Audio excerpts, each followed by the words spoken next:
Yeah, now we're Oh, it's live. live. Okay, so the thing is, it says 0 viewers right now, but I don't know like when people will actually realize that this has gone live or when people will log on.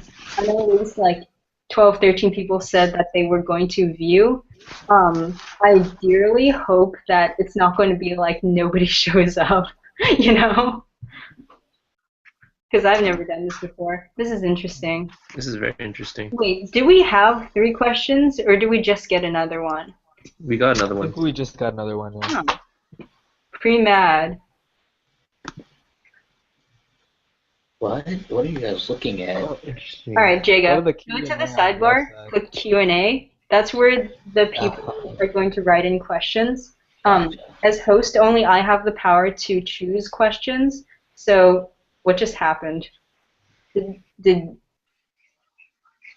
Questions are ranked. disappear? Huh? Oh, Did the people question people just upvote disappear? questions. No, people can like plus one question and then it goes up.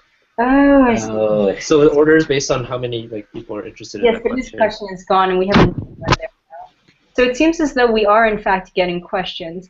I'm a little bit confused because it still says 0 viewers. However, I think we should assume that Hi. there are being questions Could people asked. only ask questions only after the thing went live, or could people ask questions beforehand too? They can ask them beforehand. However, since we have gone live, we have encountered a couple more questions. If there are people watching and watching us derp, bear with us because we haven't done this before.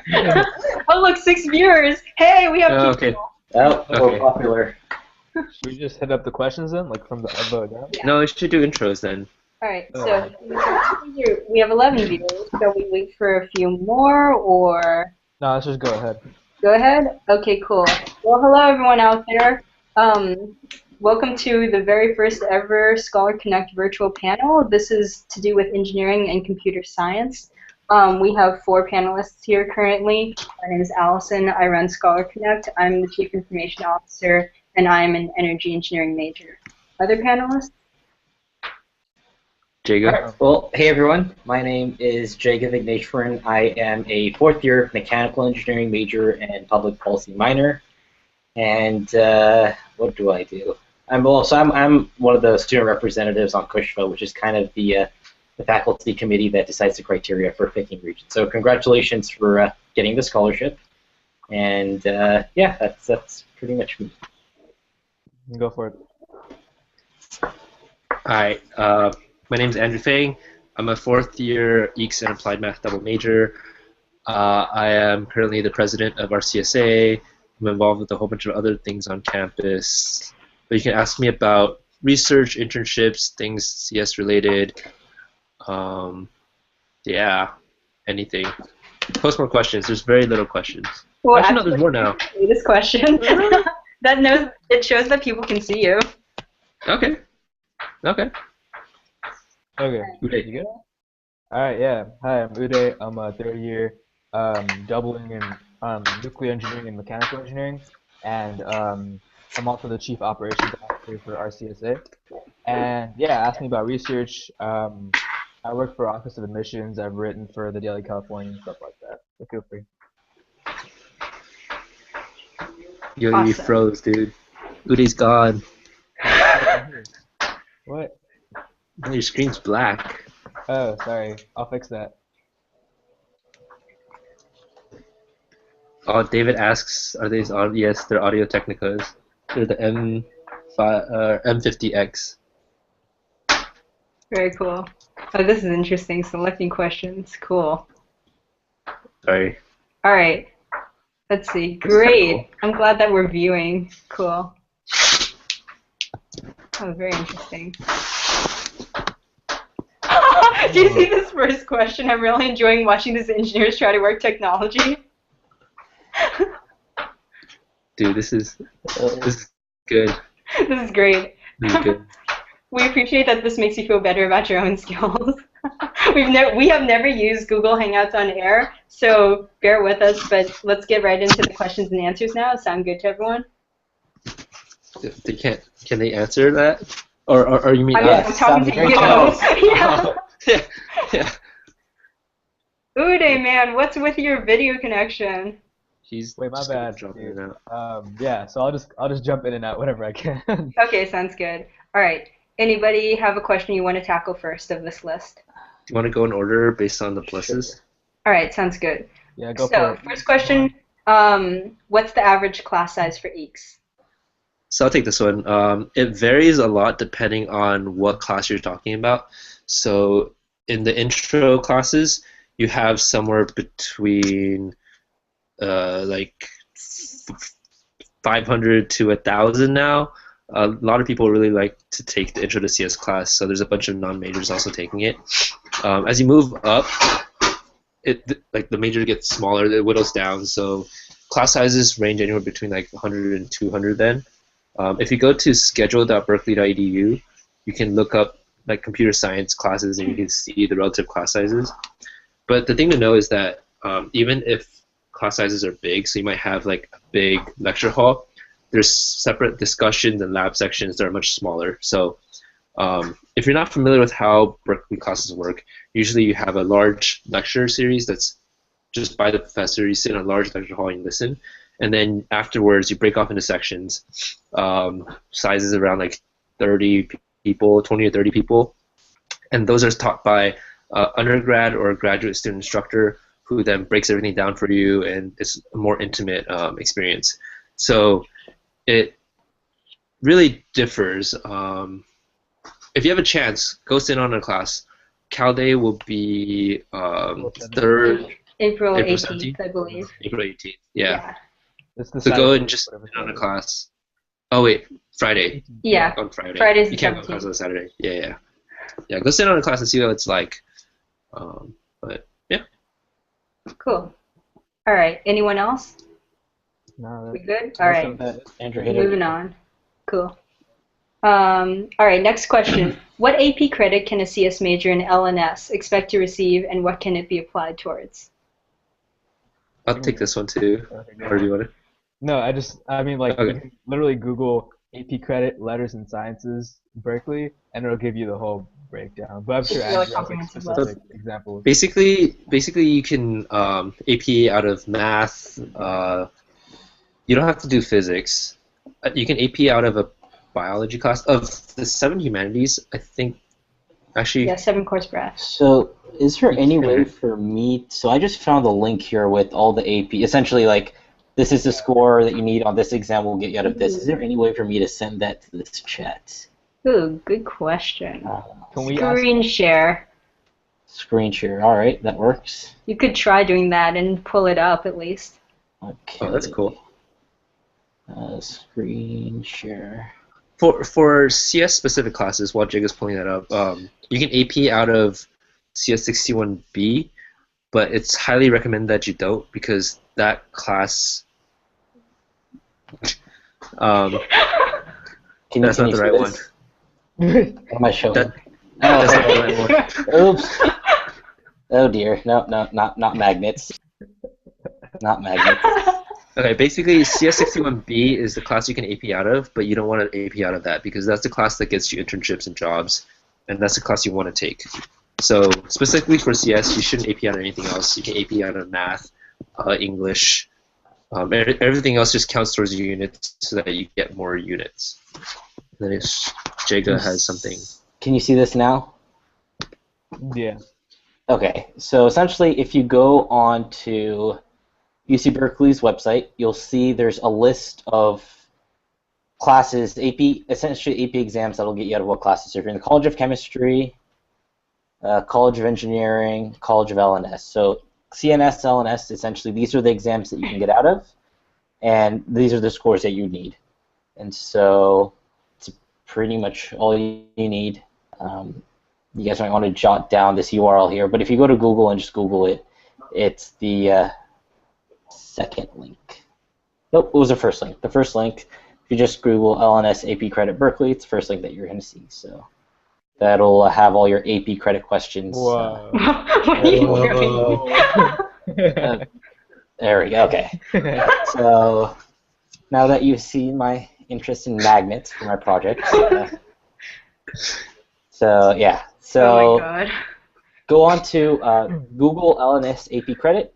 and you'll see that list that I just showed you, and that should hopefully have all the answers to the questions you're looking for AP credits. Awesome. All right, anyone else want to jump in before we move on to the next question?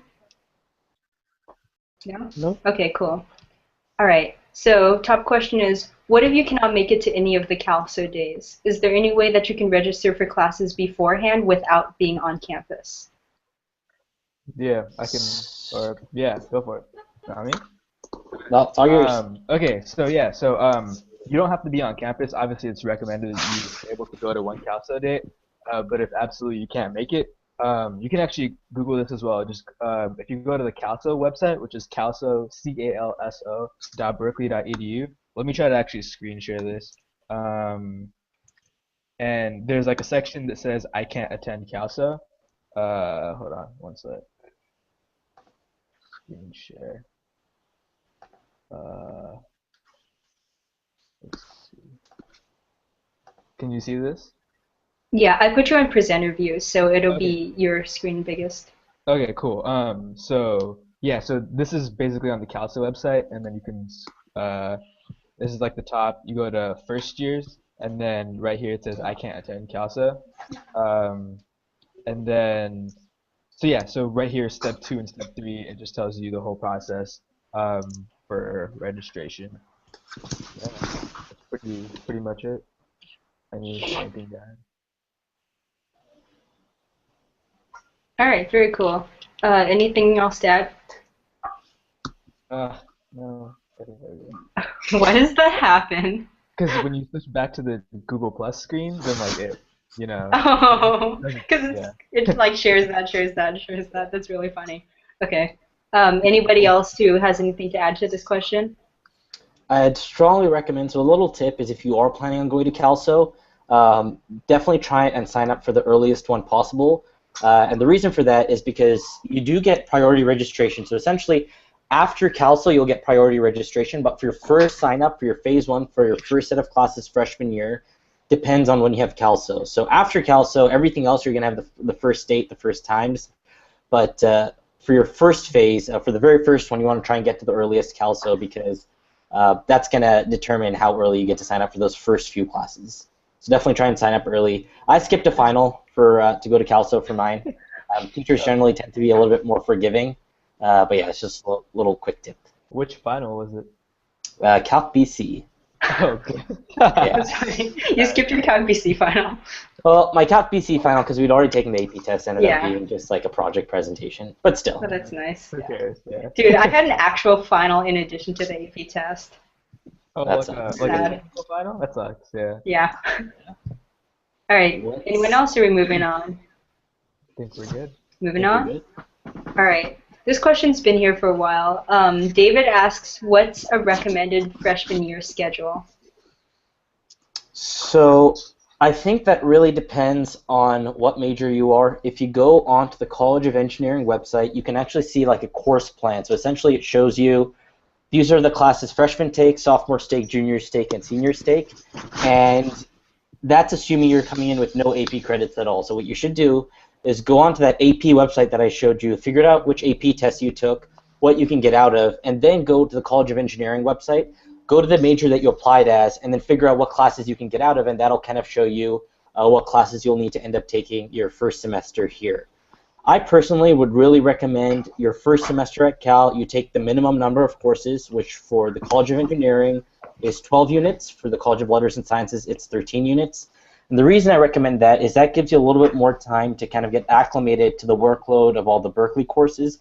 And it also gives you time to like try out all the clubs and go to the different meetings and essentially explore what Cal has to offer.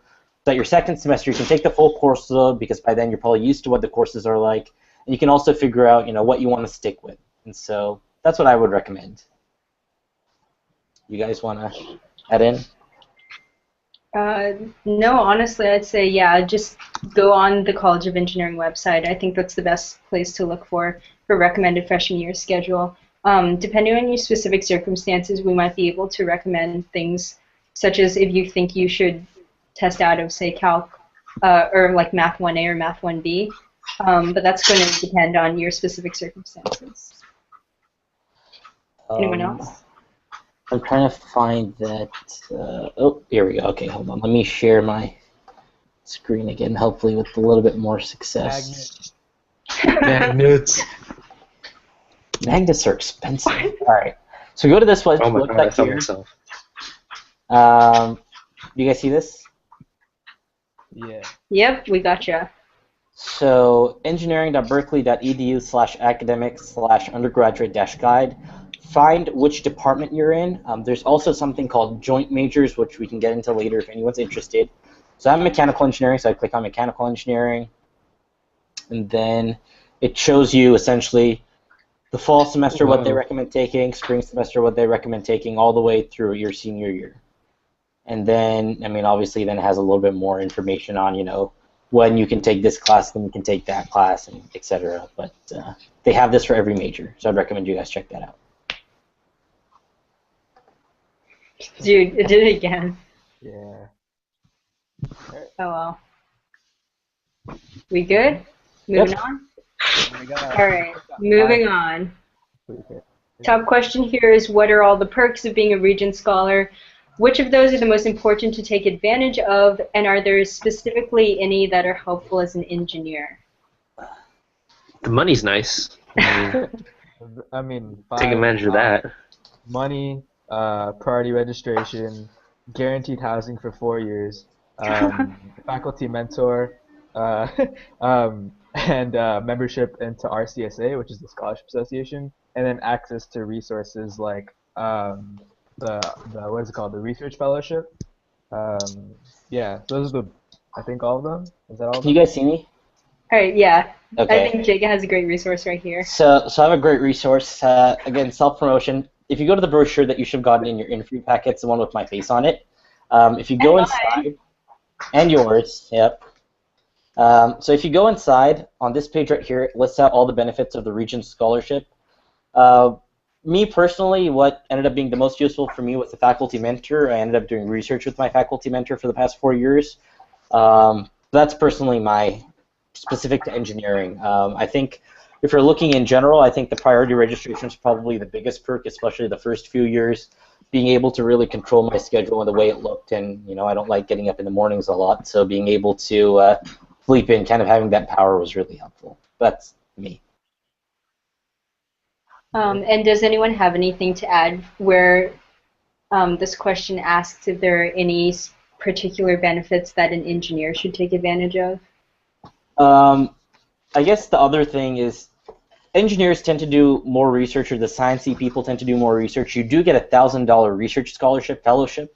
A lot of people don't take advantage of it, mainly because they kind of forget about it. But really take advantage of it if you do end up doing research, because it's a free $1,000 to buy a computer or travel to a conference or really do whatever you want to do, as long as it's relevant to your research. So I think specific for engineers, that's a really good perk to take advantage of. But I think they were all really helpful and helped me make my decision to pick Cal. Cool. Anyone else? We good? All right. So it looks like we've got a pretty highly demanded question here. Can we get a quick tour of your rooms and your dorms? Oh, Uh, you want me to do Martinez?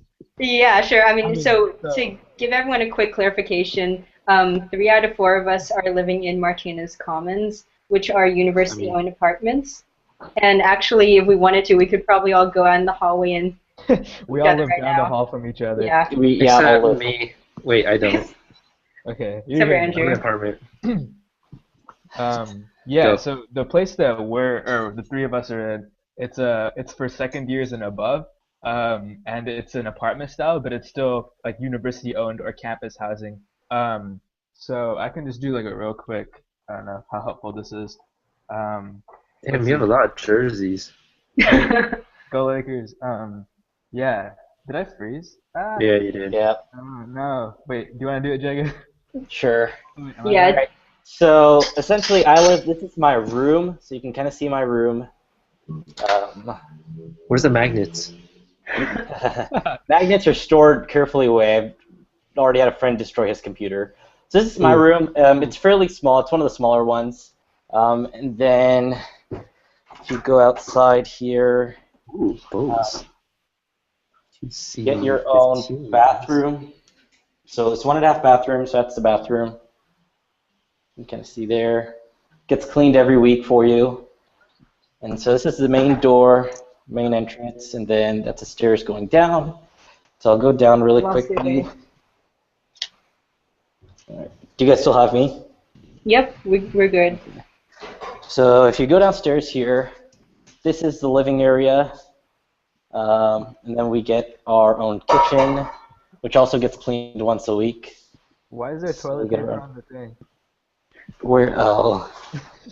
Cheaper than Kleenex. So we get our own kitchen, and then we have 3 bedrooms downstairs, and then we have the shower and the other. Hello? Did he? No, we lost him. No!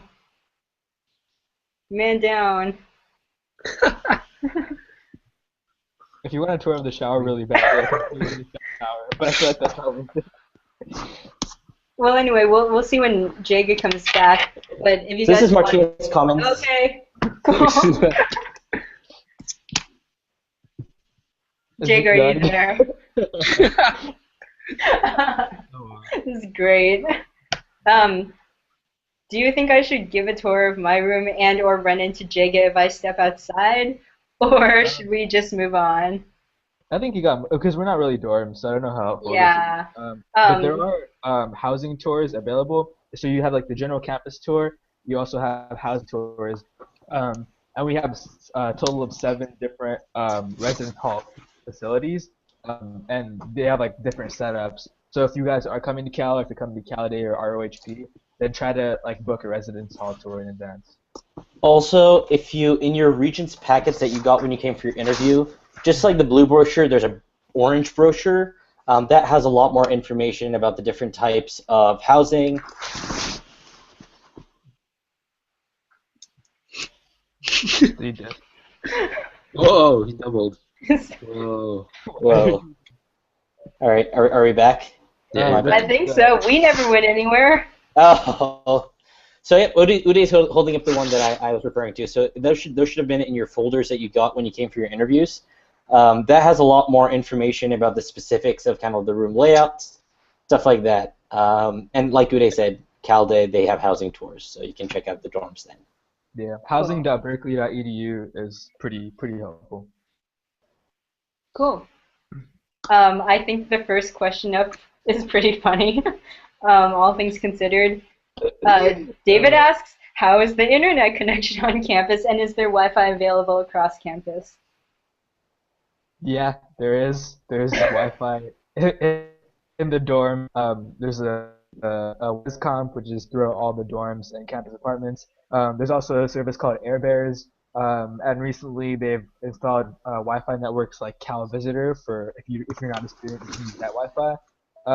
In my experience, it's like pretty solidly reliable. It has like certain spotty areas, like in certain buildings, but overall, I'd say pretty good despite what you've been experiencing, like of the last few minutes. I don't know. What do you guys think? Are you using RisComp right now? I am. I'm using. Interesting. No, wait. I'm using Nitin's router. Oh, okay. Yeah, I'm using my own router, and it hasn't given me any problems. So the residence hall internet is extremely fast. The wire. I'd say wired is extremely fast. Wireless, in my experience, has also been fairly fast. I don't use a wired connection. I've never used a wired connection. But I really wouldn't say. Right? Yeah, you're not allowed to bring a router anymore. So they have. Really? Oh. No, you're not supposed to have a router anymore. Whoa. And These the are reason for changed. that is that interferes with the super high speed connections that they have. But there's Wi-Fi all around campus. There really isn't an issue being connected to the internet. I think I barely use data when I'm on campus or when I'm in Berkeley. Okay, cool. All right. The next 2 questions sort of go together. One is, how hard is it to switch from the College of Letters and Sciences to the College of Engineering? And the other is it hard to change majors, at least for non-impacted majors, within the College of Engineering? So I can certainly speak to the first one. I'm sort of the go-to person for the transfer in. And then if anyone wants to sort of take I on... did the second one. Okay, sounds good. Okay, so I transferred into the College of Engineering. I entered Cal undeclared letters and sciences, and I decided that I wanted to be an energy engineering major. So it is difficult to switch from the College of Letters and Sciences into the College of Engineering, and that's for a couple reasons. First of all, the College of Engineering is pretty impacted, so that means you would have to have a pretty strong GPA, strong personal statement, etc., to be considered for a transfer. And it also means that it's really difficult to access the College of Engineering's resources. There are a lot of people who would want to be engineers, but the staff simply doesn't have the bandwidth to accommodate every random person who wants to. So, in short, I think it's possible if you show that you are passionate, that you know engineering is right for you, and also so that you can say, I have a legitimate reason to transfer in that I couldn't get if I didn't. Like for me, I was a likely candidate to transfer because I was going for a relatively small new major, which is energy engineering. So I really do think it depends on which engineering major. If, for example, you wanted to transfer into EECS from CS or from another major, I would say that's very difficult to do. However, if you're going from College of Letters and Sciences into something like energy engineering, it's possible as long as you keep up independently with the curriculum. If you go on the College of Engineering website, there is a change of college part of it, so that if you just look up like change of college into College of Engineering, you should be able to find complete information. That's literally pretty much the only resource I used, and I successfully transferred in. Summary, possible, but takes a lot of independent planning. And if you have a specific question about which major you want to transfer into, I'm happy to answer that. Also, Andrew, you want to take the second part? Yeah. Okay. We didn't want to say anything? Oh no, EECS and BioE are the two most competitive engineering fields to switch into. That's all. Yeah. So I actually entered, I entered as BioE, and I switched into EECS. So for me, it was not as difficult as switching like into engineering, but it was still a rather involved process. So things might have changed, but back in my day when I did it, what you had to do was you had to have taken one EECS class per semester you were at Cal, and then that plus one, and then with those you had to have a certain GPA. So with like you have to plan in advance. You can't just decide to do it right away. You have to plan in advance, have taken those courses, proven yourself in those courses, and then go. And then you have to again write like a personal statement, like why you think transferring in or like transferring majors will be beneficial to you. What are your career goals now, knowing that you are going to do this major? And there's some other things. And then you also have to fill out like your entire course platform showing that you can indeed graduate.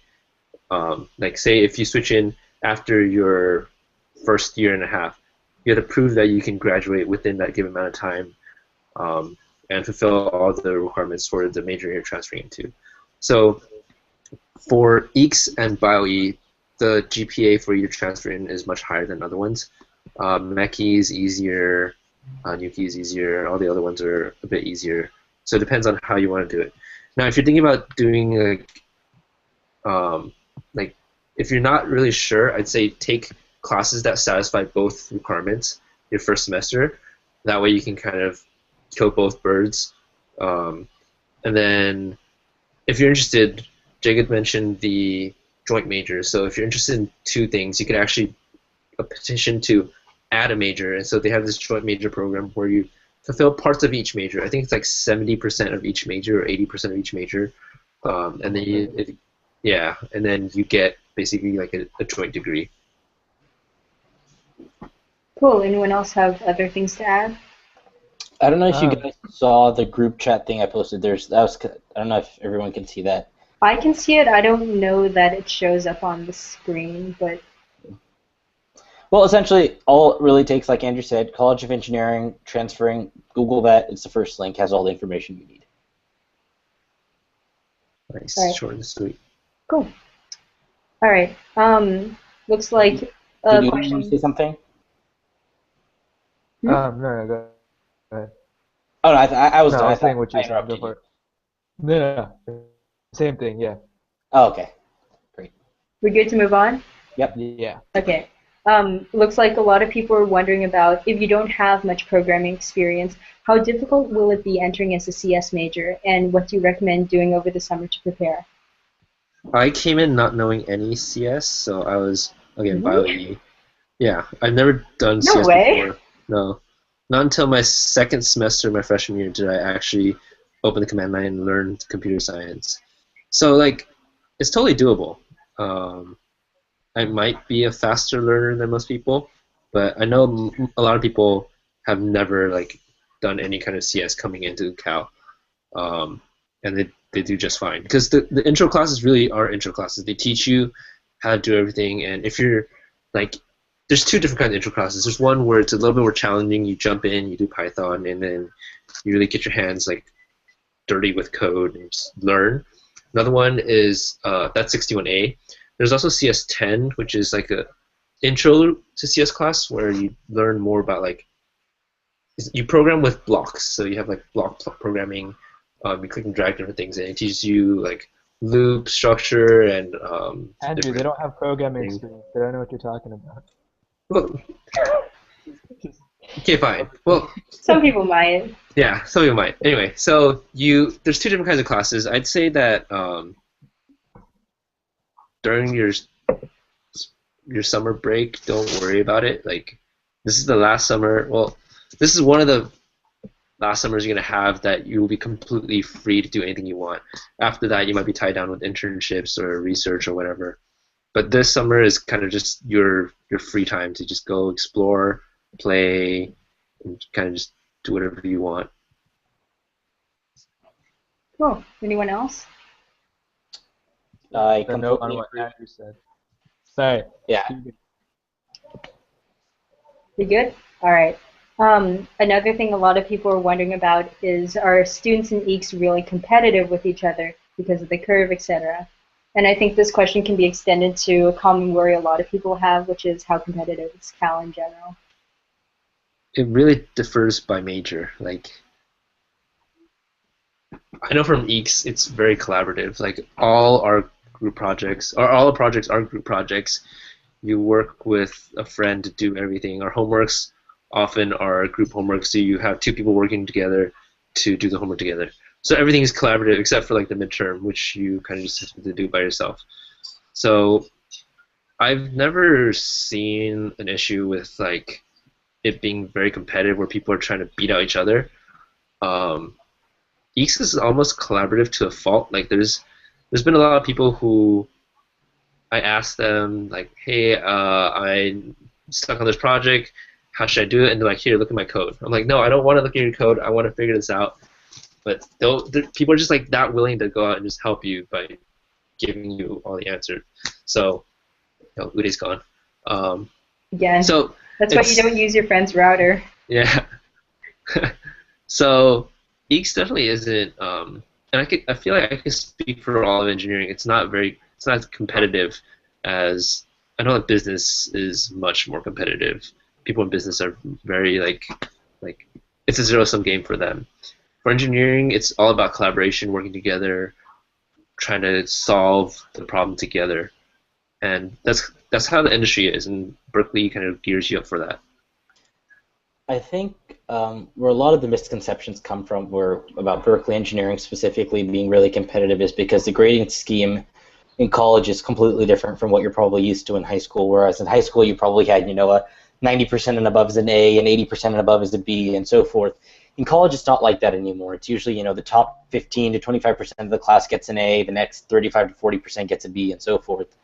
But in that sense, even though it is graded on a curve and there are kind of essentially only a certain number of people that can get a certain grade, professors tell you from day one, and a lot of people realize that engineering is so challenging that it's not one of the things where you can do it on your own. You need to work with other people, you need to collaborate with other people in order to do well as a whole. So yeah, just like every other school, I'm sure there are people, a very small minority of people that don't want to help other people that are kind of there on their own, but it doesn't matter because there's so few of them, and chances of them succeeding is fairly small. Maybe you'll get through freshman year, but there's no way you're going to get through the rest of your 3 years at Berkeley if you're not willing to help other people and collaborate, because that's what industry's like too. You know, you're not going to do stuff on your own as an engineer. You're always going to be working in teams, and so professors drill that into your head from day one. And if people come in with a competitive mentality, it's fairly easy to pick out who they are. And I personally, I just don't work with them. There actually are some classes that are kind of structured where like 90% and above is an A, Yeah. 80% and above is B, but those are actually the harder classes. Like you compete with yourself then. Yeah. It's much easier when the average is like a 60% and a 75% gets you an A. So the curve is helpful rather than hurtful. Yeah, And I think the one thing that I'm just going to let everyone know right now, if you're majoring in engineering, I know a lot of you guys had 4.0s in high school and got straight A's and didn't get a single A minus. Yeah, no. I think all of us here were kind of like that in high school. Yeah.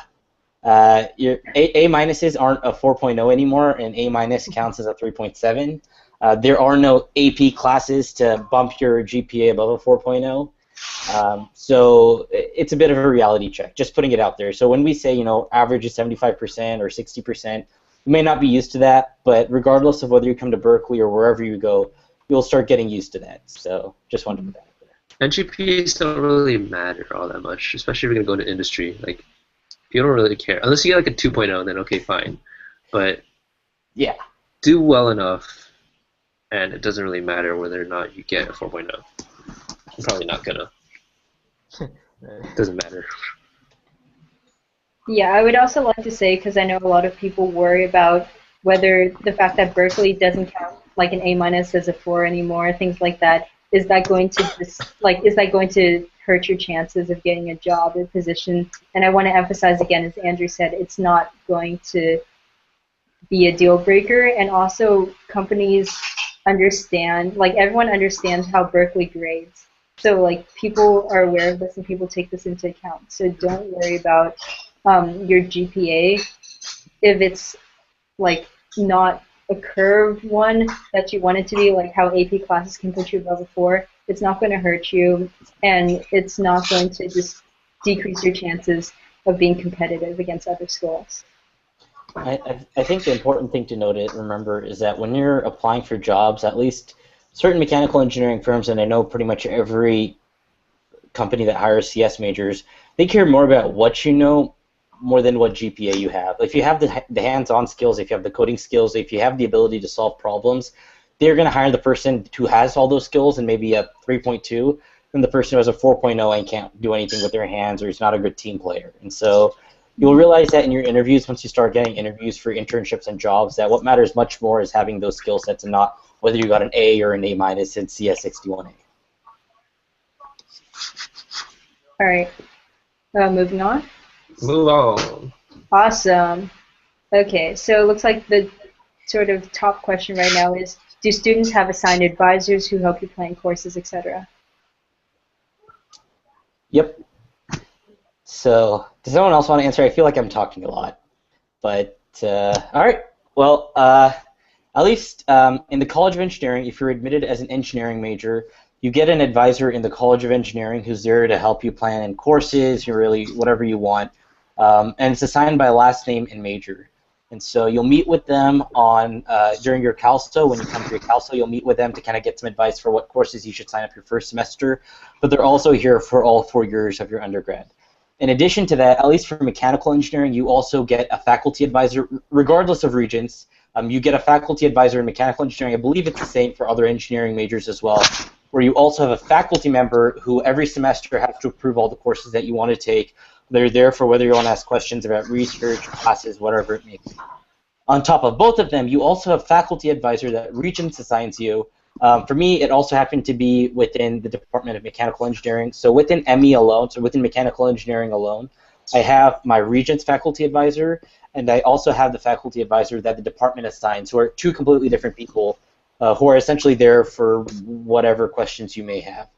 And so they're there to help you plan courses, really as a mentor for you, in my experience. There's also Engineering Student Services, ESS. They have student advisors as well. So students who are like us, who are upperclassmen, who are in your major, they can help advise you on your classes. So I guess the breakdown is you have if you're in engineering, you have the advisor, like not a faculty, not like a professor, but just an advisor who's assigned to help your classes. Then you also have the faculty mentor that's provided to you by the Regents scholarship, and you have access to student advisors and stuff like that as well. All right, cool.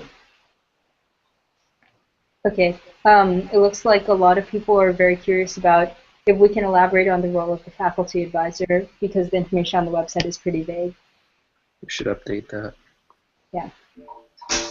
Our website or the scholarship office website? I think the scholarship. Probably talking Scholarship about office scholarship website. Yeah. We don't have it on ours. Yeah.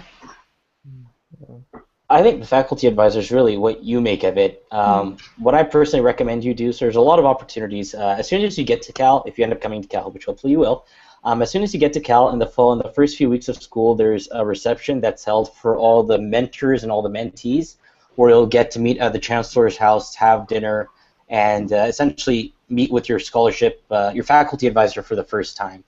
For me personally, I met with my faculty advisor fairly often freshman year just to get advice on research, internships, etc. And he ended up being my research advisor, so I meet with him once a week now.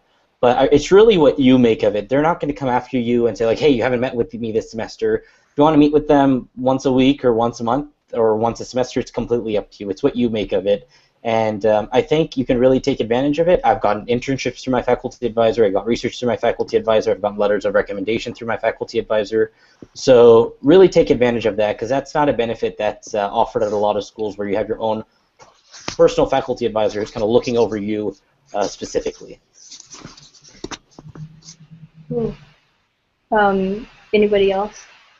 Oh, and just to add on, all the people who are faculty advisors, they have volunteered to be faculty advisors.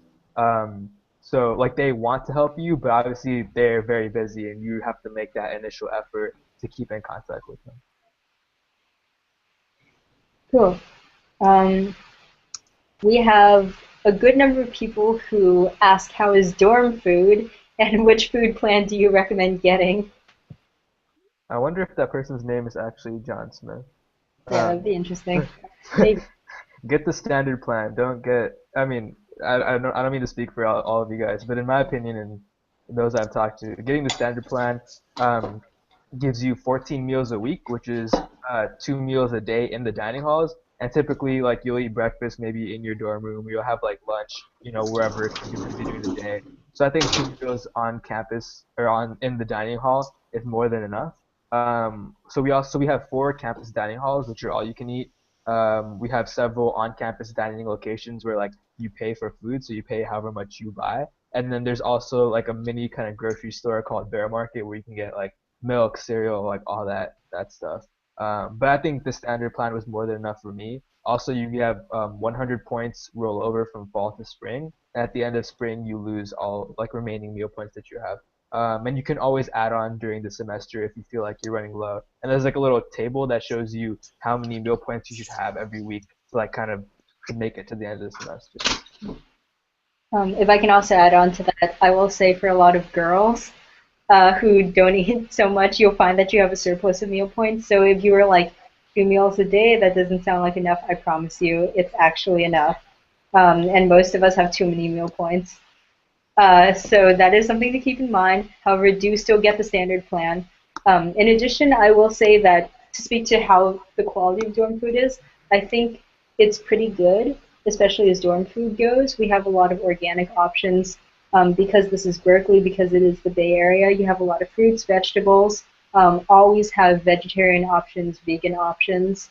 And in addition, it's worth noting that because you're situated within the city of Berkeley, and it's an urban campus, you have a lot of food options off campus as well. So you will certainly never go hungry or run out of places to try. It was also voted, or I don't know, selected by somebody at some point as the #1 vegetarian, like quality of vegetarian food for any campus. And I'm personally a vegetarian, so like I like it. It's good. As long as you don't come in with the expectation that it's like gourmet food, then you're good. All right. Cool. Moving on. Yep. You're not. Okay. So one question that's been here for a while is someone wants to know what the average EECS GPA for freshmen is. And one sec, I'm going to get my dinner really fast, so I'll be back in a sec. EECS freshman GPA, I have no idea.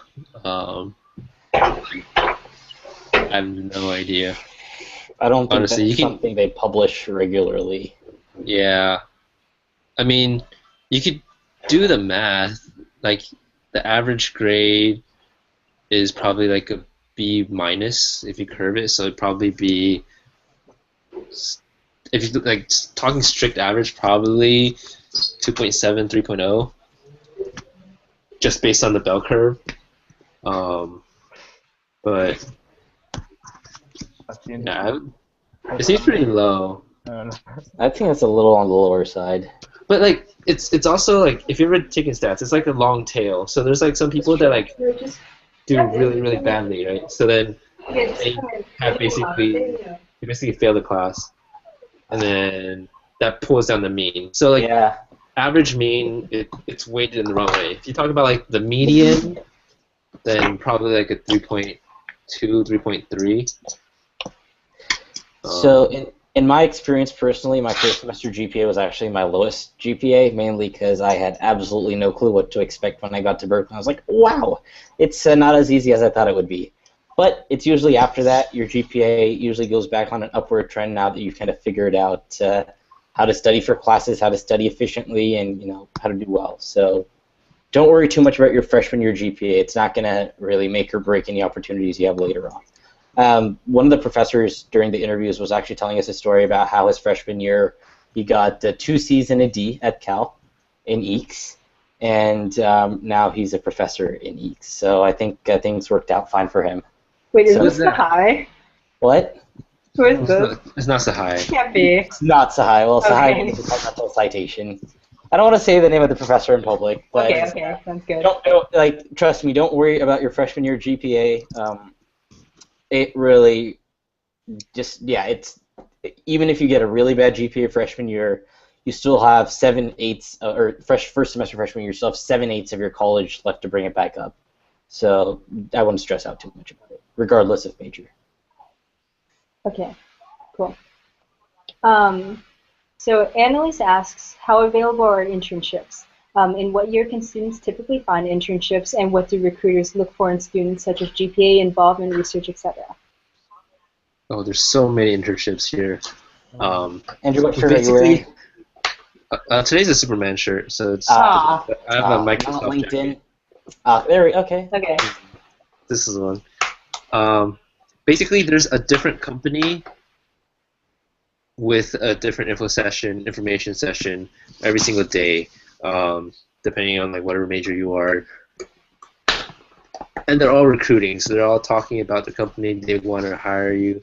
Now, for freshmen, it's a little bit harder because you don't have a lot of the skills and like resources yet. So, yeah, take it with a grain of salt. It is harder for freshmen. As you get into sophomore year, junior year, you'll get a lot more exposure, and you'll get a lot more skills, and then you'll be a lot more marketable to companies. What do they look for? They usually look for, well, at least for EECS, they look for coding ability. So what a kind of hiring process will look like is first you'll go to a career fair and hand in a resume, or you go to an information session, hand in a resume, and then from there you'll be screened. So they'll be looking for certain things. I don't actually know what they look for, but from there you'll be screened, and then to the potential candidates, they'll either offer an on-campus interview or a phone interview. So for an on-campus interview, they'll have some place, you go in, and they'll ask you a question. It's a coding question that basically just says like, okay, I have this algorithm, implement it, or I want you to do this thing, code it up, and you write it on the whiteboard. If it's a phone interview, it's the same thing, but you talk it to them. So you talk them through how you would design this thing, how you would build this thing.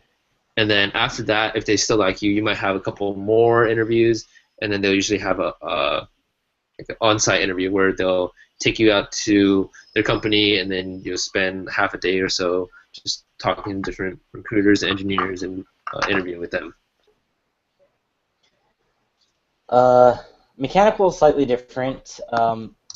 For ME interviews, at least, what they do is they look more for your kind of your hands-on experience. And so, have you worked on like the vehicle teams? Do you have kind of what projects have you worked on? A lot of them ask for portfolios of kind of what kind of projects you've worked on. Essentially, what kind of hands-on skills do you have?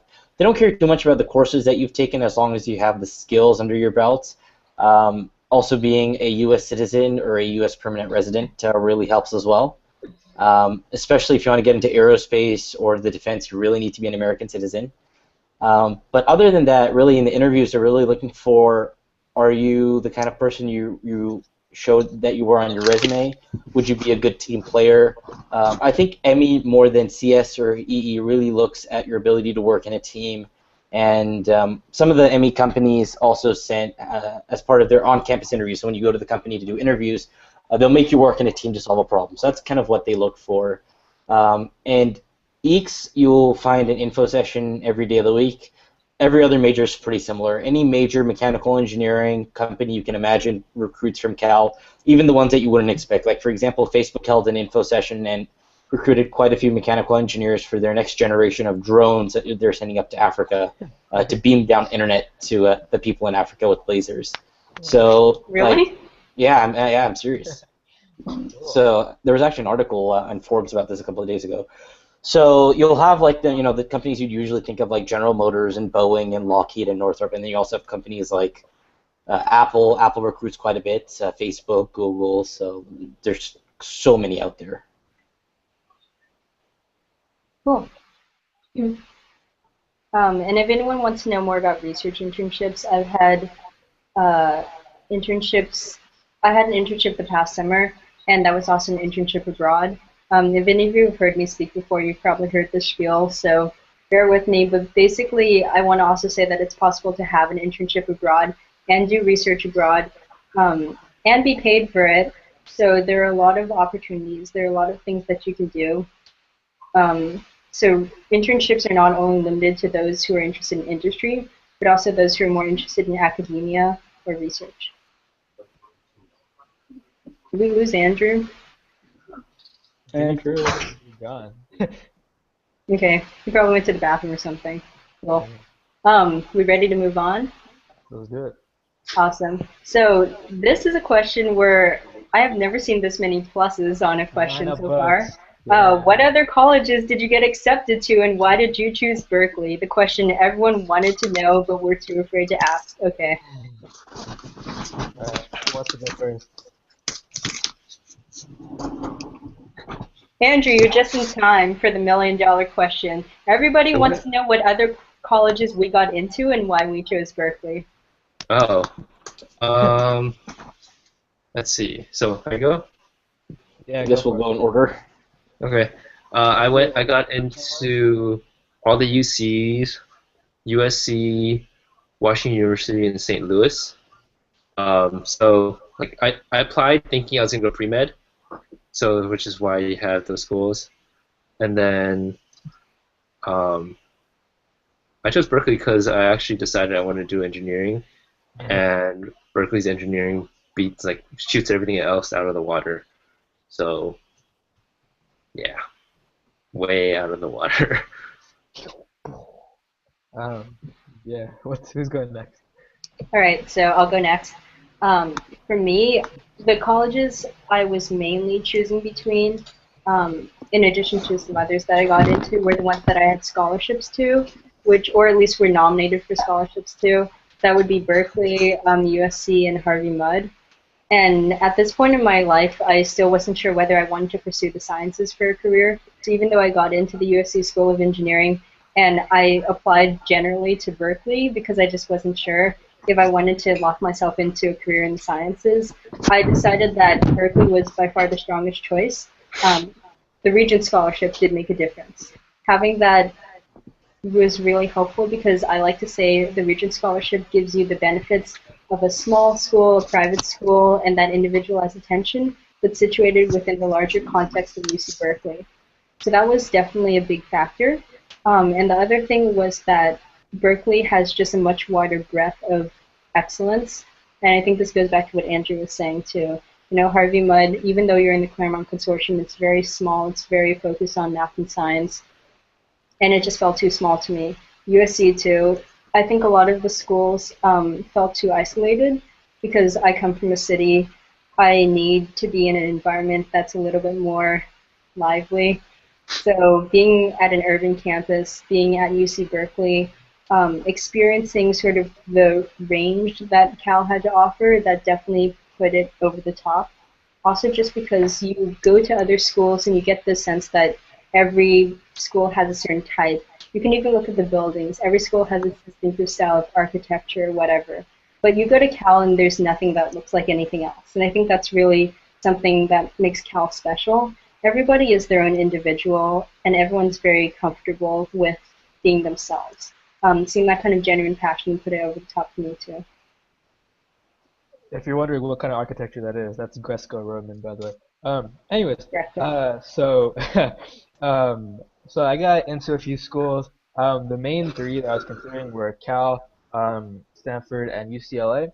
I would say Stanford. I mean, the big thing was that it cost like a lot more. And just like walking around, and if you've been to Stanford and been to Berkeley, you'll kind of know what I mean. Stanford just felt like a lot more quiet, like everything, like just people felt more closed off, not the stereotype, of course. Whereas Berkeley, like it just felt like there was a lot going on, especially if you walk through our main plaza on any weekday. It's pretty chaotic, like just so much stuff going on. Just being able to immerse yourself in all that activity is really cool. So that was why I chose it over Stanford. Over UCLA. So I'm from Southern California. Like the main thing was like not wanting to be too close to home. And also just like the layout of how Berkeley is. So Berkeley is like the campus, and then the town is centered around campus. Whereas for UCLA, it's kind of like you got the dorms, you got campus, and you got Westwood over to the side. So just Berkeley just feeling like the college town really helped out a lot. Also, Berkeley was the only school out of those three that offered nuclear engineering as a major. At other places like I chose mechanical or something like that. Um, and yeah, and if you want to take classes in any other department, like every department is really good. Like the English department is #1 in the nation. Like, oh, let me take a class in English. You know, you're getting a world-class education no matter what department you want to be in. All right. So for me, I didn't actually apply to very many schools. I actually only applied to schools that were either in California or in the East Coast because that's where I felt like I would realistically go to school if I got in. In the very end, the schools I were really considering were Cal with Regents, Princeton in New Jersey, and Olin College of Engineering in Boston.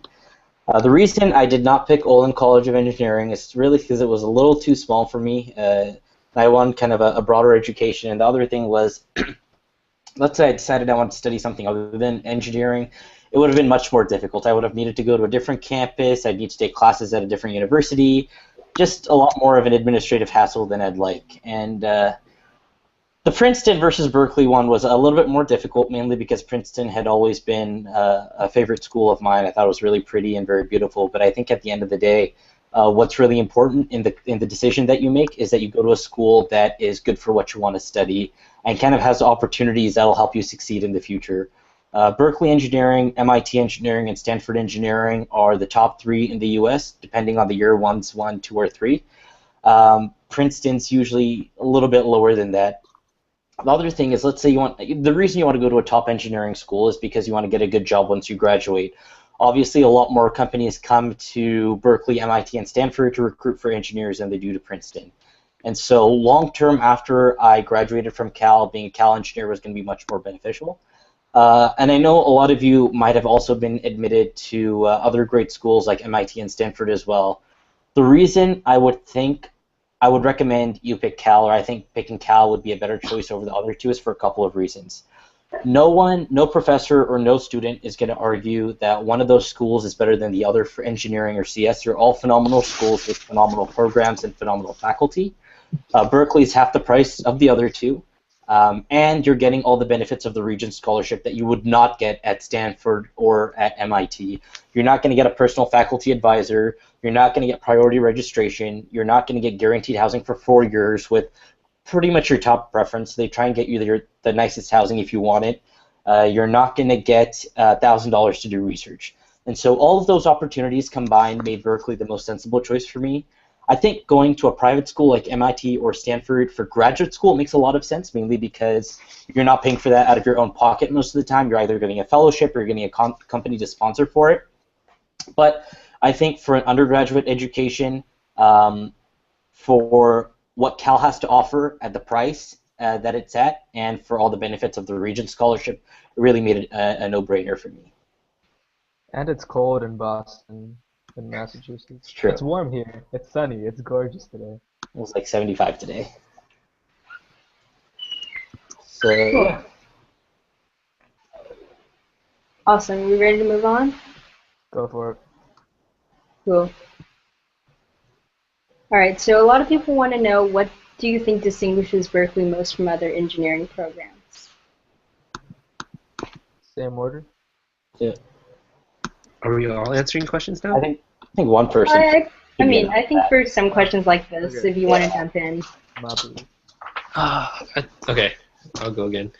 I think for engineering, specifically for computer science and like EE, it's the best thing about it is that you're very close to industry, and people will recruit here out of convenience. Because if you think about it, a company has only so much time and resources they can commit to recruiting, and if all the companies are around this area, they're going to recruit from here. So Berkeley and Stanford make for the best kind of breeding grounds, and you'll often like see a lot of startups and new companies recruit. That's not so much the case on the East Coast. I think on the East Coast you have more focus placed on research, and so you have people going on for their PhDs, people that want to go into academia, whereas a lot of people in Berkeley just want to get like go into industries, get their six-figure salary, and just run with it.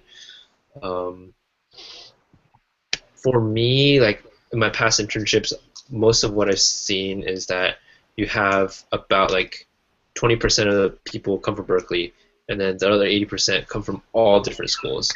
So last year I was at Box, and we had like probably out of 50 interns, we had 10 from Berkeley, we had 2 from Stanford, and then 1 from MIT, 1 from Harvard, and then 1 from like other random colleges.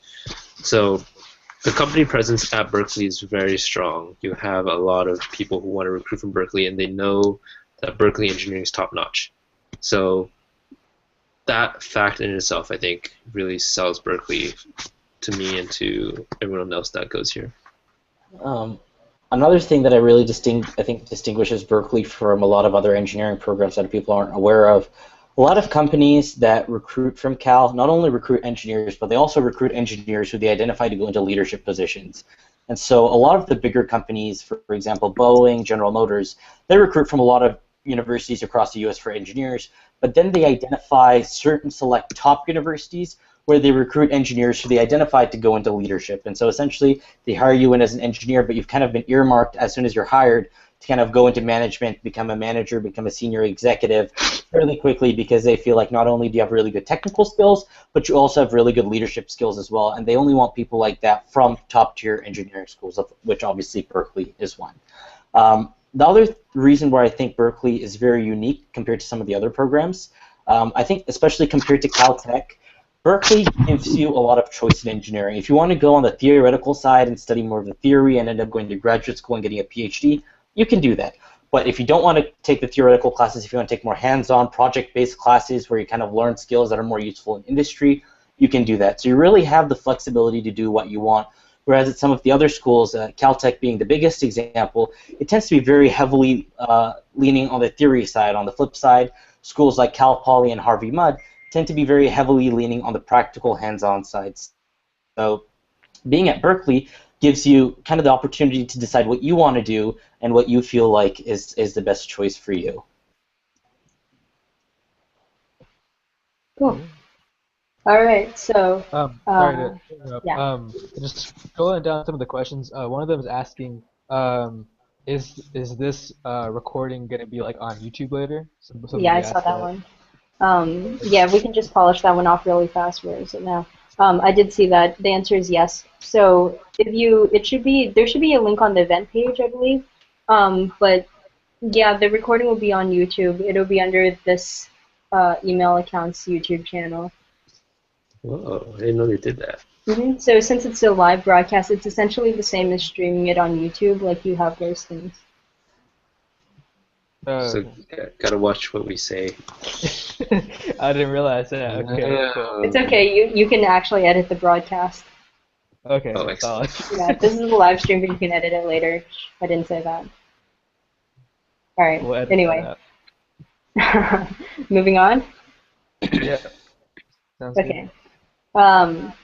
One of the questions that's been here for a while is what's the difference between CS in the College of Letters and Sciences and CS in the College of Engineering?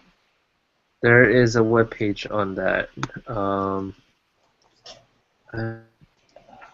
In the College of Engineering, it's electrical engineering. But basically, yeah, it's the electrical engineering part.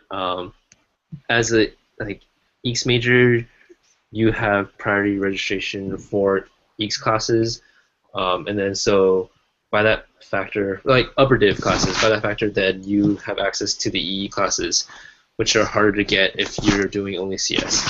Other than that, it's the same. You have the same class requirements, minus physics. So if you do LNS, you don't have to do physics. Physics is the engineering thing. And then breadth requirements are different. So each college has their own breadth requirements. That's different. And you graduate. So one, in letters, arts, and sciences, you graduate with a Bachelor of Arts. In engineering, you graduate with a Bachelor of Science. I don't think it actually matters. It's all the same. So yeah, there's no difference. It just depends on where you apply to. Okay. So the top question right now is how are suites and mini suites compared to regular unit housing? Can one of you guys run over and give us a tour? It's a bit of a run. I think that has some Wi-Fi issues. I think we would end up disconnecting, and so you probably wouldn't see it. But as Uday so excellently is holding up right now, yeah, housing packet. Yeah. So if you go, what are you asking? Suites and mini suites. So first, the most notable difference is probably the cost. And on the very last page, there's like a list of the room, the dorm, the building type, and the cost.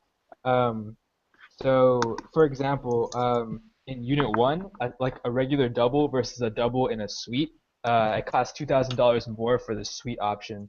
So I mean that's just as an example. You guys can check out all the details on this orange pamphlet, and it's also on housing.berkeley.edu if you want to check that out. And it gives you a pretty solid breakdown. I don't know. The main difference is suites. The bathrooms are shared by fewer people. Other than that, I didn't live in a suite. This is just what I've read. Anyone else? So I lived in a mini suite. Essentially, the way mini suites are you have two doubles that are connected with kind of a small common area and a shared bathroom. Size-wise, it's a little bit bigger.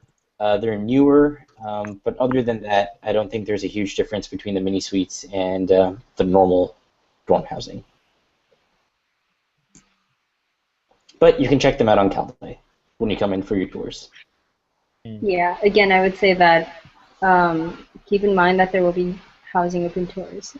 And isn't there something on the housing website about like a digital tour of the rooms? Yeah, so they have like videos where they pan the room. I don't know how helpful that is, but it's on housing.berkeley.edu, so you can at least check that out. Okay, very cool. So we have a question people are wondering about here, where how does the rank of the engineering school you go to matter when you're applying to jobs? I think the rank matters as much as the name. So like, you say you graduate from Berkeley Engineering, you know that you're competent. So, I mean, short answer, it's kind of just a name game where like you want to graduate from somewhere where people can be like, oh, okay, I've hired people from here. I know that they were all good, so this guy's probably good too. I think in my experience, the way it's worked out is generally the better school that you go to, the more companies that recruit from there. A lot of the companies, especially from out of state, that come to California to recruit aren't going to go to some of the lower tier schools. They're usually going to stay at Stanford and Berkeley. And you'll be surprised, a lot of companies don't go to Caltech mainly because it's very theoretical. And so in that respect, I think going to a highly ranked school is important for engineering, but I don't think the difference between 1 and 4 or 1 and 3 is really, no one cares about that. Yeah. Anyone else? Are we good to move on? Sure. Okay. So the top question right now is that someone's heard from his friend's brother that some students actually disapprove of Regent scholars because of the benefits of priority registration and housing. So they want to know what our take on this is and what our experience is. So at least in my experience, I think it's really how you go about, with your status as a Regent scholar. I mean, I personally don't go about bragging that I have priority registration and priority housing. Quite frankly, a good chunk of my friends don't even know that I have the scholarship because a lot of the perks of the scholarship are very individual to me, other than the Regents and Chancellor Scholars Association. So in that respect, if you go about, telling everyone, oh, my phase 1 date to sign up for classes is 3 weeks earlier than yours. Sure, maybe, some people aren't going to be friends with you, but for the most part, if you're humble about it and you keep those benefits to yourself, I mean, essentially, be smart about it. Don't go around bragging about these things on campus. But if you're smart about it, I think I personally have never really had an issue, and I don't really know many people that have had an issue with that. But that's kind of the way you portray yourself as a Regent scholar on campus. Absolutely, I agree with that. Does anyone else have anything to add? No, it's pretty good. All right. Okay, moving on. So Cassie wants to know, is it possible to find out who your faculty advisor is before CALSA? So, if I don't know if this is like a reference to like the faculty mentor / I think advisor you so. get for the scholarship. Okay, if so, no.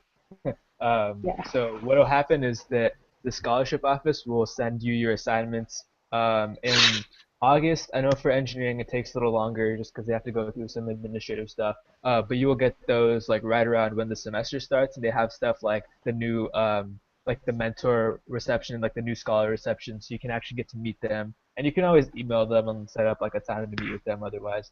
But I don't know. They just don't assign it until that time. So unfortunately, no.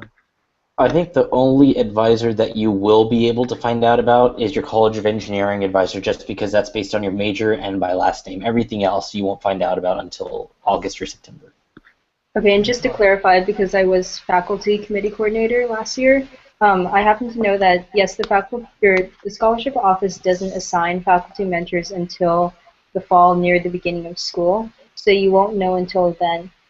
However, to clarify something also that Jago said, you have a College of Engineering advisor that's a staff person who helps you plan your schedule.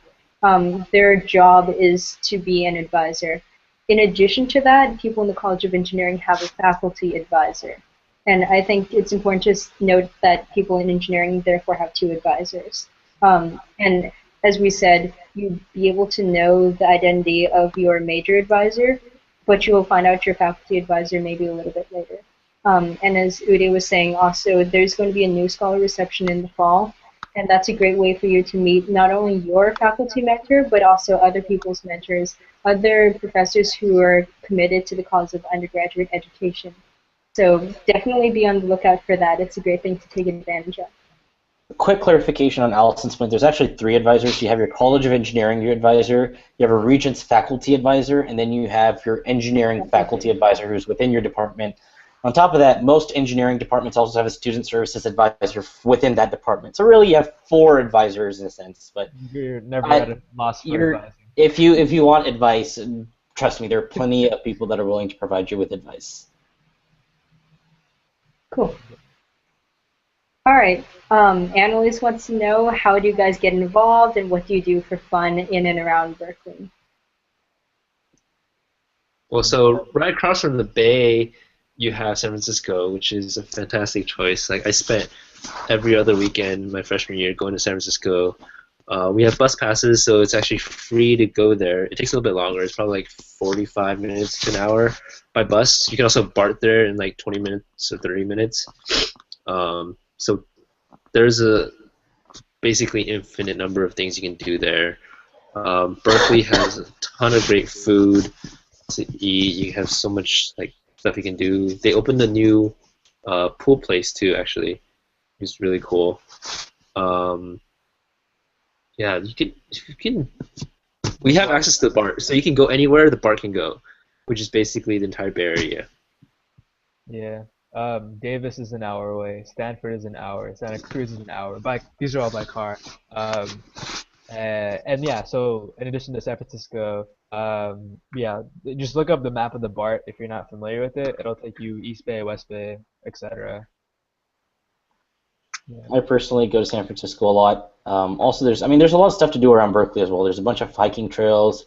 There's a lot of stuff around Berkeley, like Andrew said. There's a pool place. I mean, really, whatever you want to do, rock climbing, pool, everything on flying. If you want to go flying in a plane, I mean, there's pretty like the airport's very close by. So, really, whatever you want to do, it's available. Wait, where can you fly? Like, wait, the airport or like just Like, fly? if you want to fly, like, learn how to fly like your own plane. Oh, wait, where is that? Dude, that's crazy. Concord airports. You can get there on BART and also Hayward. What? See, we even we've been here and we're learning new stuff about what to do around Berkeley even now. So And if you want to learn how to fly, you can learn for free through a decal. A decal is essentially like a student-run course, so that covers kind of the basics of ground school for if you want to learn how to fly. So, dude, there's a decal for that. yep, very There's a popular. decal for everything. Cool. And I think also another part of this question, if I can just add, is how do you guys get involved? And if that refers to getting involved with clubs on campus, I would say that a great resource is to go to Calapalooza. It's the big student club showcase that happens at the beginning of the semester. And I strongly encourage everyone to take advantage of that because you get to see a real variety of things that Cal offers.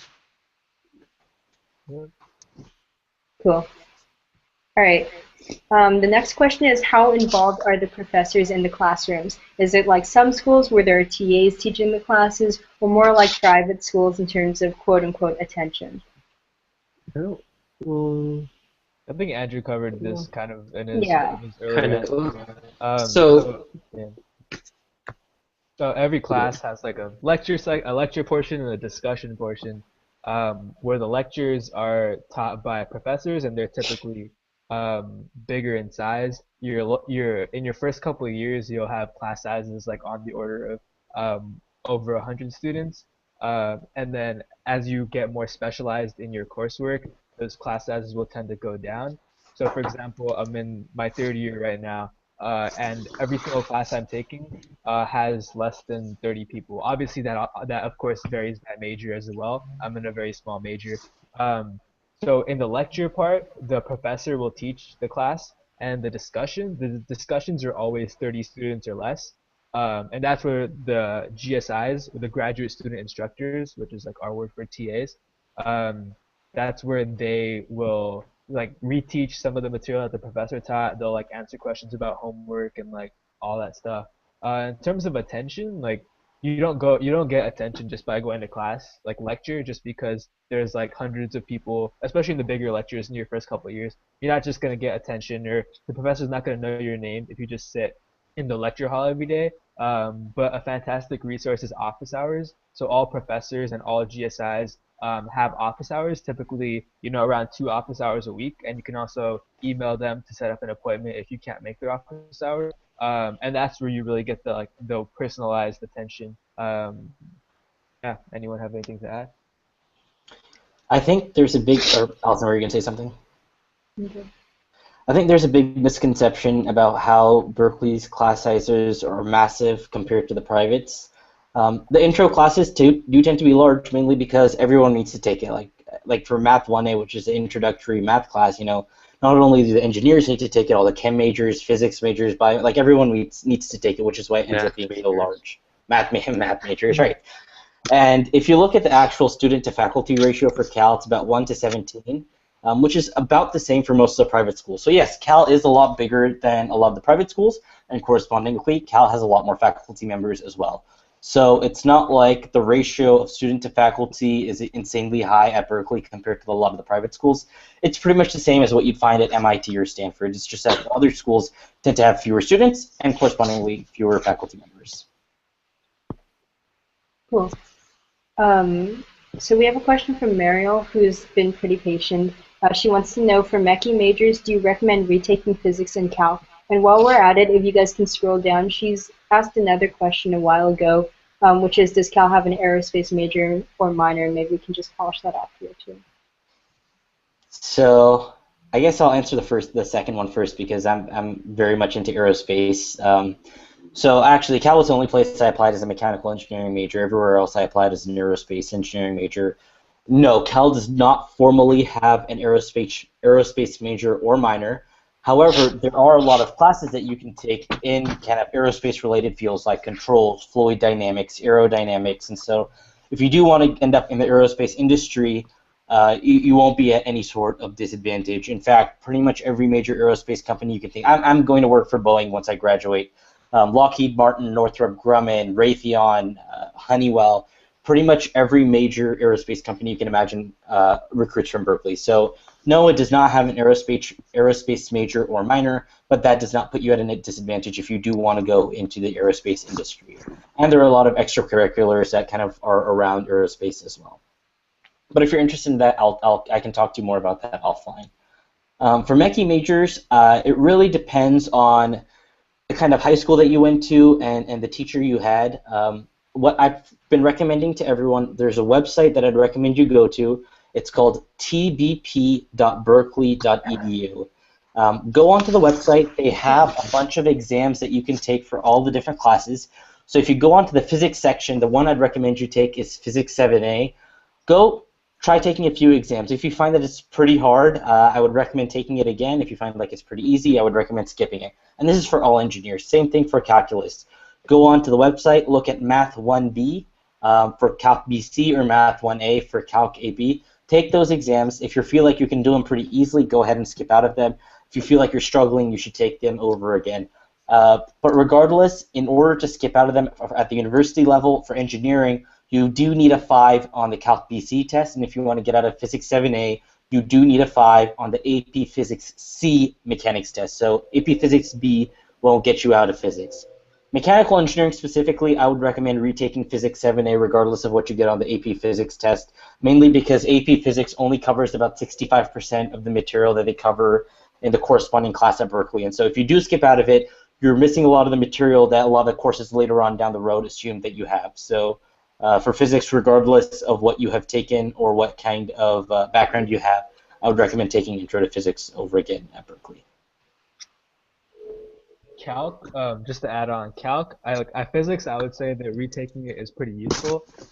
Calc, I would suggest that you actually skip out of it if you can. I took the BC exam, I got a 5, and I took Math 1B, which is the equivalent of BC. I found it like kind of repetitive, and I didn't do what Jacob said, and I didn't take the test beforehand and see if I was like, actually ready. I just decided to retake it. But yeah, I would, just because in the future calculus courses, like if you take multivariable calculus, you're obviously going to be using the knowledge that you learned in single variable, whereas physics, like you learn mechanics, you learn electricity and magnetism, so it's kind of disjointed. I think another quick note that I got a lot of questions about this at some of the yield events. A lot of you guys might have already taken multivariable calculus or linear algebra and differential equations at a community college or in high school. To get out of those courses, that's much more on an individual case-by-case basis. There's not like a general rule about that.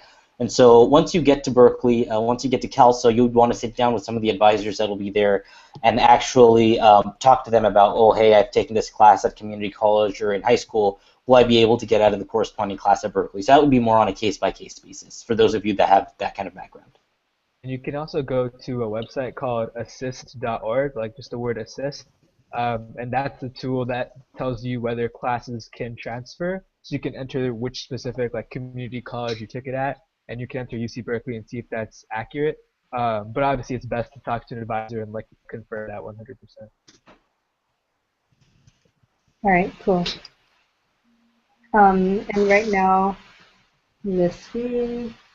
Right, so we finished the aerospace question as well. So I have to go. Do you want me to just tackle the EECS questions first? Oh, yeah, sure. If you want to do that. I think there's only one semester system beneficial.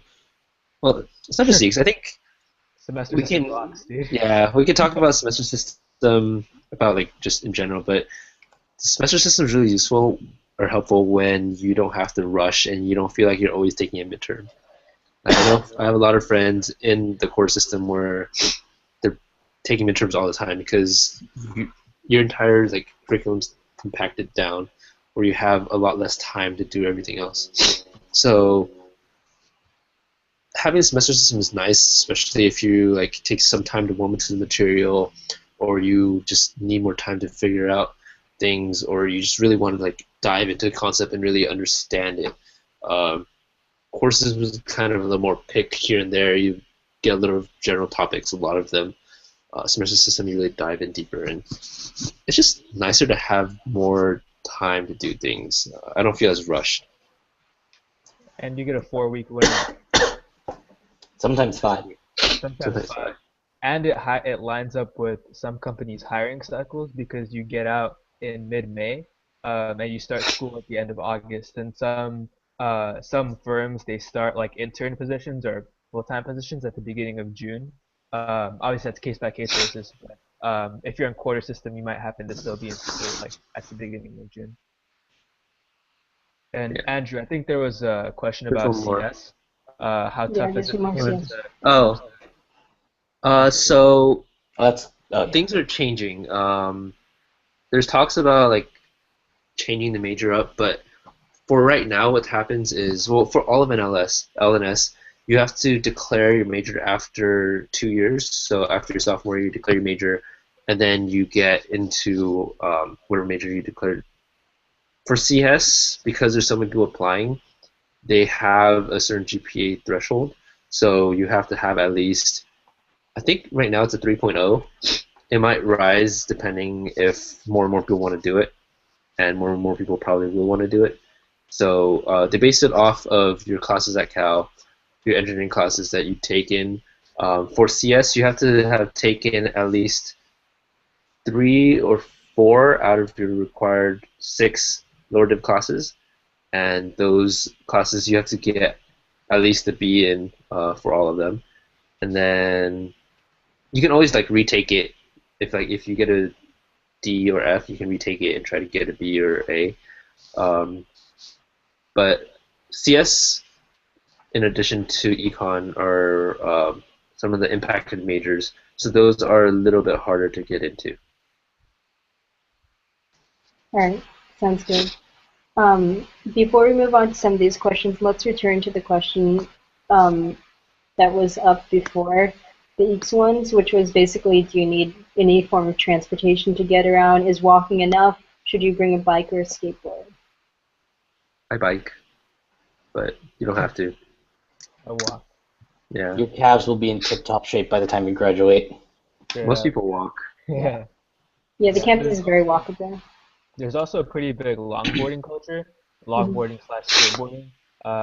So out of the 3 other people that I live with, 2 of them bike and 1 of them longboards. I'm the only schmuck that like walks. But I mean, so to give you kind of a sense, Berkeley is located on a hill, and it's a rectangle that's bigger like east to west than north to south. So I'd say like north to south probably takes like, I don't know, 11, 12-ish minutes, and then east to west maybe takes like 16, 17 minutes. Is that accurate? Kind of. Yep.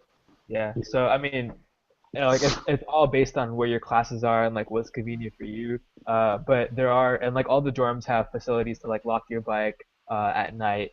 And yeah, there's like bike racks on campus and stuff. So that's definitely something you can do. Yeah.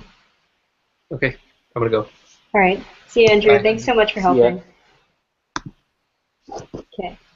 The next question we have here is, how is the workload and homework expectations, especially compared to a not-so-great public school? Do students typically have enough time to work with their extra activities?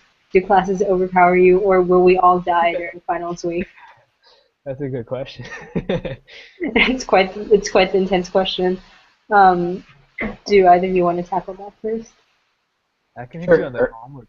Okay, yeah, Jacob, go first. Oh, so that I mean, if you guys are just joining us now, this is kind of what I was speaking to a little earlier.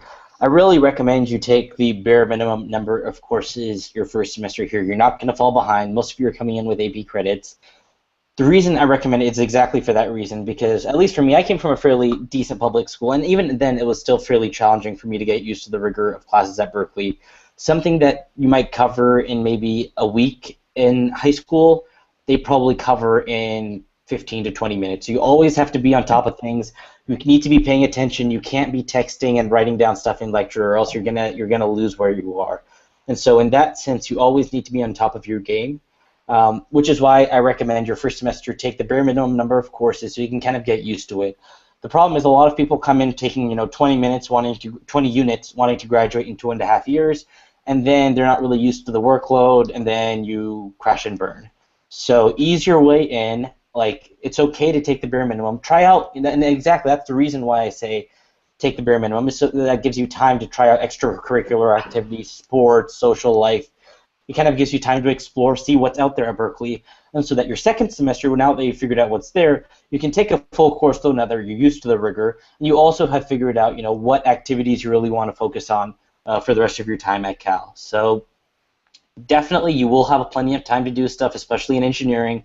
I mean, yeah, it's a lot of work, but Google Calendars is my best friend. That's how I manage all my time.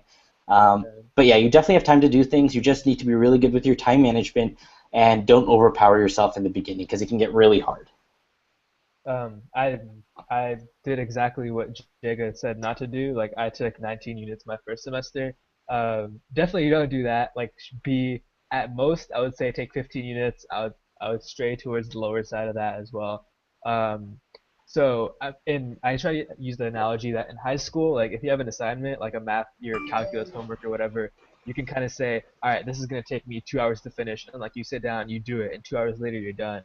Whereas in college, it's like if you don't get it, like you just don't get it, and you're just like sitting there staring at the problem until you do get it, right? So it can take you anywhere from like an hour to like much longer, and it's taken me much longer, a good number of times in my college career so far. I think homework is I spend more time, and this is again with my major, but I spend more time on homework than I do like even studying for an exam. I think homework is like probably the biggest thing that my time goes into on an academic basis. But again, yeah, like time management, it's totally on you. If you go to lecture, if you're efficient, then you have time to do other stuff. I think all three of us, and Andrew as well, like we have probably 2 to 3 solid extracurricular activities that we pursue in addition to our majors and we're all majoring and minoring in more than one thing. Um, so we all of us find time for that. So hopefully you guys will be able to do so as well. I'd like to add that even if you feel like, oh, I'm going to be spending all my time in the library, that's not going to be the case. I think all of us have healthy social lives. We do a lot of extracurricular activities, as Uday was saying. So don't let us give you the impression that all we do is study all day. Personally, besides being an engineer, I have two minors that are not in engineering. I write for a couple blogs. I actually run one of the blogs. Um, I'm involved with RCSA leadership, and I also dance. So I have time to manage all of that. And last year I had a part-time job, so I was able to manage that as well in addition to schoolwork. That being said, I do agree with them that you don't want to overwhelm yourself, especially your first semester. However, I want to provide a counterpoint to say that you can also be doing a lot of activities and be able to manage a lot as long as you just are on top of your stuff. As Jaga said, Google Calendar is, I think, everybody's best friend. Cool. Moving on. So the next question is, what is the percentage of women students and teachers in the engineering departments? So I think I'll take this one, at least to start off with. As a female in engineering, I can say that there are definitely a good number of women in engineering. I think it would be just factually untrue to say that there are the same number of women as men. However, I think Berkeley does a really good job. We have a really strong Society of Women Engineers chapter. And we also have a lot of good female teachers. I know that some of my best professors at Cal have been females, and there's honestly no distinction. I think that as a girl, I've never felt like, oh my gosh, it's a room full of men, I don't know what to do, or like I don't feel like I belong here. That's never been the case at all. There are always actually a good number of girls in my classes. Also, I think it's notable that a lot of the women in the College of Engineering leadership positions, as well as like on the staff and the faculty, are pretty prominent. So there's Fiona Doyle. I think she's the dean of the graduate division, and she was interim dean of the College of Engineering before. Jaga, can you corroborate that? Yep, that's correct. Cool. Yeah, by the numbers, it's about 50-50, so it's like 52 to 48 females to males in the total student population, and then in engineering, it's about 75 male to 25 female. So a little bit imbalanced, but like still plenty of girls. In my classes, I see like in a class of 30, and this is just my major again, but I'll see like maybe 7, 8 girls, I think. So not like you're gonna be the only girl in your class. Yeah. And there are plenty of female faculty as well. I would probably venture and say the ratio of male to females in the faculty is a little bit closer to 50-50 than it is in the student body. And so if you do want, a female professor for mentorship or for advice, totally doable. They're definitely out there. But again, the onus is on you to go take that responsibility to go find them and talk to them and make the most of that. Right. I think it's also notable what Jacqueline Burge, if any of you two were there, when she talked about this at the ROHP student panel. So she's one of the undergraduate GSIs for the course called CS10, The Beauty and Joy of Computing. And the professor for that course, Dan Garcia, is very much in favor of gender parity in math and science. And what he's actually done is he has achieved 50-50 women and men in his class. So that's the introductory computer science course that was mentioned earlier. And when he has been able to get exactly as many, in fact, a little bit more females than males in the course, you know that Berkeley is doing a good thing with regards to gender and women in STEM. He's also a really fantastic professor, Dan Garcia. So if you're interested in, even if you're not interested in CS, like that class is called The Joy of Coding. It's called CS10, like CS10. That might be something you might look at taking, even if you're not interested, or if you are interested. Mm-hmm. All right, so before we move on, it's 7:42. We do have the life sciences panel at 8, so if I can ask all the Regents scholars who are entering in questions, if you could perhaps stop the submissions or at least start to wrap that up so that we can have enough time to get through all the questions here and also set up the next panel. Okay, so the top question right now is how well do AP credits end up transferring? How does that work? Do they just replace taking another course or just place you in the next level up, and how useful are the credits that you get? I think this is an easy answer. We've addressed this a little bit previously, but let's recap in case there's some new people joining us. So the easiest thing to do is to Google AP Credits Berkeley with your college name, so AP Credits Letters and Sciences or AP Credits Engineering Berkeley, and it'll pop up like a spreadsheet it'll say you have to take this test, get this score, and it'll get you out of this class. So with respect to your question, both things happen. So they replace, so for example, if you take the Calculus BC exam and get a 5, that'll place you out of a class called Math 1B, which is the equivalent single variable calculus class, and you'll be eligible to take the next level up class called Math 53, which is multivariable calculus. But you can also, if you personally desire, or if you feel like you're not ready, you can elect to retake that Math 1B course at Berkeley. How useful are the credits that you get? So it, like for each AP test that you take, you get a high score, you get a weird number of credits, either like 2.7 or 5.4. Credits aren't really that important, just because like through 8 semesters you will definitely have enough credits to graduate, but you do have them, and I think that website also tells you how many credits you get, if that answers. All right, and just to speak also to a little bit about skipping out of math, I thought I was going to take Math 1B again, even though I got a 5 on the Calc BC exam. When I got to Math 1B, I felt like perhaps it wasn't going to challenge me enough, so I did skip to 53. In my case, that happened to be the right decision for me, and it was the right amount of a challenge my first semester at Cal without being too much. However, again, that's not everybody's experience, but just to let you know that that is something people do. Okay, ready to move on? Let's do it. Awesome. So David wants to know how often are Regents scholarship-related events, if at all? Um, a lot, every week. There are a lot. So I'll just real quick pull up. So we have like a weekly email that goes out, which is called our weekly newsletter, which details all of the events that go on within our RCSA.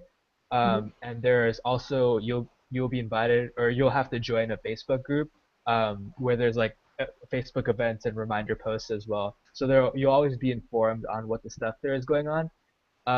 So just as an example, I'll just tell you all of the events that are going on next week.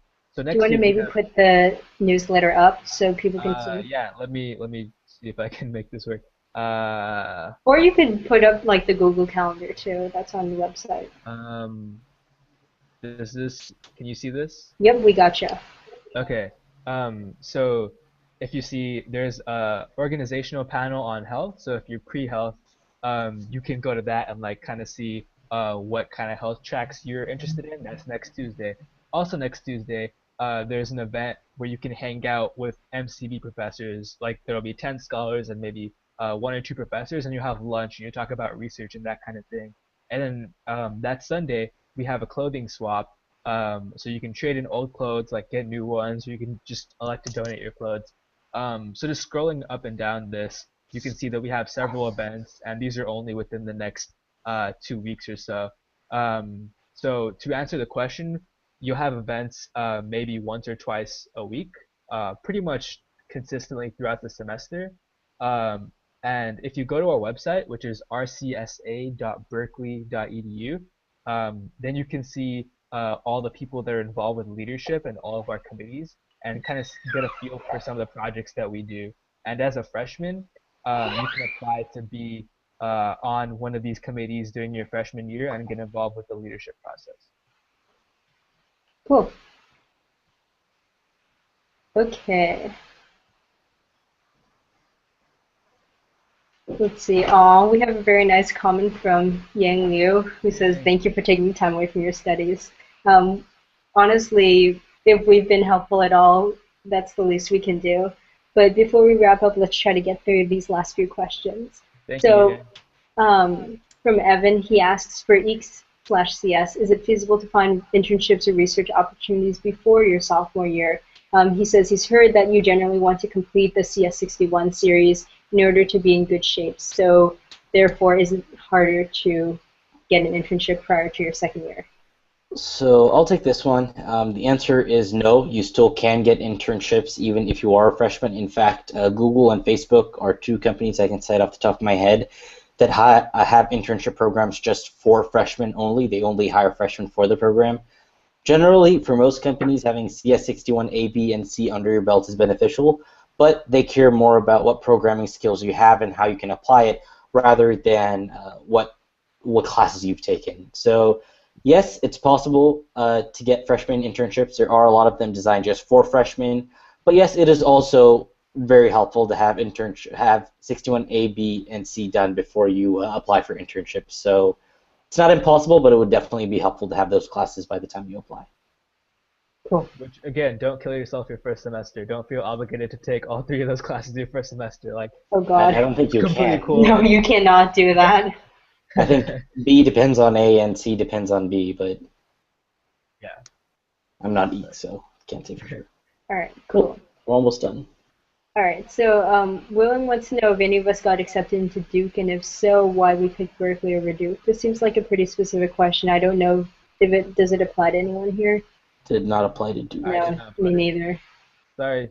Sorry. But we can generally say that I think some of the things that distinguish Berkeley are its location, especially if you're an engineering major, Berkeley Engineering in Silicon Valley, and the strength of the Berkeley Engineering program is something that makes this a great school. Also, the breadth of opportunities, it's across the board excellence, it's passionate individuals, and just that sort of variety in terms of the range as well as the quality. Jaga, anything to add? I don't know what you're doing. Uh, all right. So why Berkeley over Duke? I mean, Duke's a great school as well. I think a couple of reasons why. Pretty much for every major, other than maybe bioengineering, I think Cal is higher ranked than Duke is if you're looking really only at the ranks. But I think the biggest reason why, and this is again goes back to the reason why a lot of us picked Cal over other schools, is because we got the Regents scholarship, which opens so many more doors and gives us so many more opportunities than we would have had at some of the other private schools. And so I think, again, for your undergraduate experience, going to a school that gives you all those opportunities is much more valuable than maybe going to a school that just has a private school name attached to it. So that, and like Allison said, I mean, pretty much every major company that you can think of recruits from Cal. So with regards to getting a job, that really isn't an issue. But personally, to be quite honest, I can't specifically compare the two schools, mainly because I didn't apply there, and I don't know many people that did that ended up picking between the two. At some point, this will be on YouTube, and you can rewind. There was a point where we all talked about our other schools that we were considering and why we chose Berkeley, so that may be helpful whenever this is posted. Sounds good. We have a few more questions. Let's try to answer those pretty quickly. Yeah. Let's see. Someone wants to know the female-male ratio for each classes specifically. Is that information online? That won't be, but it's about 8 to 2, male to female. And I think it wildly depends on which CS class it is. Like Allison said earlier, if it's CS 10, the Intro to Computing course, it's 50-50. So I think it's a little hard to say across the board, this is the ratio, but it can be from 50-50 to 8 to 2, like what Uday said. So And also, like, those are electrical engineering courses, which are completely different from CS courses, right? Yeah. So, Right. Okay.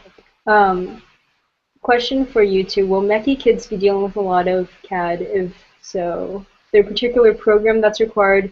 If no required software, do you recommend a specific one?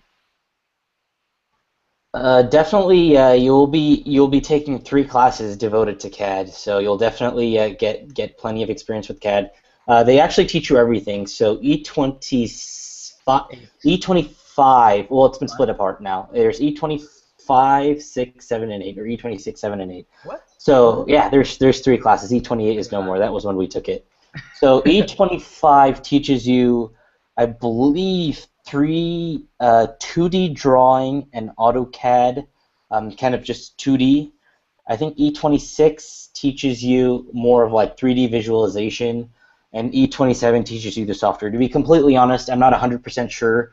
They just redid kind of the curriculum for all 3 of those classes recently. I took the older version. But to answer the question specifically, you'll learn SolidWorks.